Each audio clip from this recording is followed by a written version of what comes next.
હૃદય કંપી જાય તેવા આ દ્રશ્યો છે બનાસકાંઠાના સુઈગામના ગામડાઓના।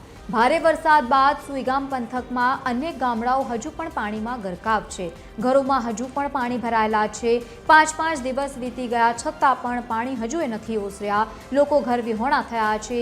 રોડ ઉપર રાતો વિતાવવાનો વારો આવ્યો છે। ભારે વરસાદના પગલે લોકોના ઘરોમાં પડેલો એ અનાજનો સામાન પણ પલળી ગયો છે અને બીજી તરફ ક્યાંક અનાજ તણાઈ ગયું છે, ઘર વખરી તણાઈ ગઈ છે। ભારે વરસાદમાં જે બચ્યું તે લઈને લોકો આજે સુરક્ષિત સ્થળે જતા રહ્યા છે અને હવે જ્યારે વરસાદે વિરામ લીધો છે ત્યારે લોકો રોડ પર પોતાનું આ અનાજ સૂકવી રહ્યા છે અને પોતાના ઘરનો બચ્યો એ માલ સામાન લઈને રોડ ઉપર બેસી રહેવા માટે મજબૂર બન્યા છે। કુદરતની આફત સામે લોકો કશું જ કરી શકે તેવી પરિસ્થિતિ નથી। હવે સરકાર જ મદદ કરે તેવી બનાસની જનતાને આશા છે। બનાસકાંઠા જિલ્લાના સરહદી પંથકમાં જે 18 ઇંચથી પણ વધુ વરસાદ ખાબક્યો હતો તે બાદ તેના દ્રશ્યો તે ભયાનક દ્રશ્યો। જો કે વાતમાં અત્યારે વરસાદ તો રોકાઈ ગયો છે પણ ત્યાંના ગામડા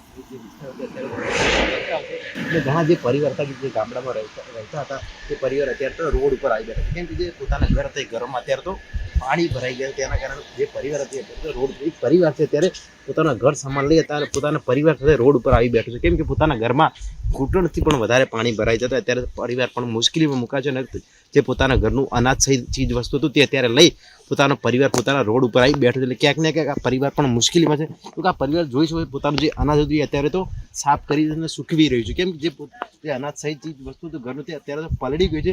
તેમના સાથે પણ સીધી વાત કરીશું। શું કહો છો કાકા, કેમ રોડ ઉપર આવે છે? તમારું ઘર છે છતાંય પણ ઘર છે સાહેબ, ઘર શું કરીએ અમે? ઘર તો પડી ગયું છે, શું કરવાનું અમારે?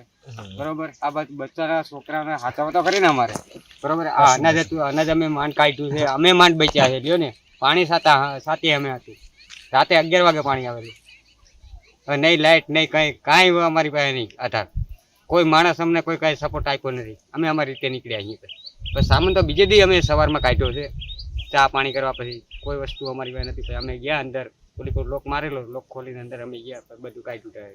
નાના બાળકો પણ છે પરિવારમાં, પછી ને આ ક્યાં ગયા ખાલી બોલે કરે સેમ એમને પણ મુશ્કેલી પડી છે। મુશ્કેલી એટલે કાઢવા પડ્યા વરસાદ હતો એ ટાઈપનું, એટલે વાવાઝોડું એક જાતનું હતું અમારી માથે ને એકદમ કમ્પ્લીટ હતું બરોબર।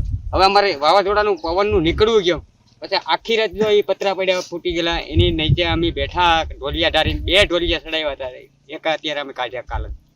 તમારા ઘરની ચીજ વસ્તુ પણ પલળી છે, તણી ગઈ છે સાહેબ, અડધોડ તણી ગઈ છે। અમારા 2 ઝૂંપડા ને 2 માંથી એક ઝૂંપડું તો ખાલી જ થઈ ગયું।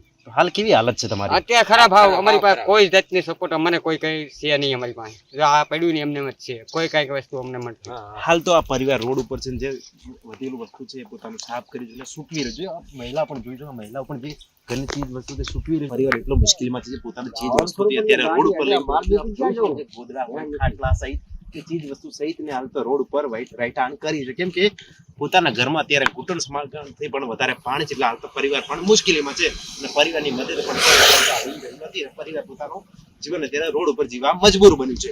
વિક્રમ ઠાકોર, ટીવી 30 ફેક્ટરી।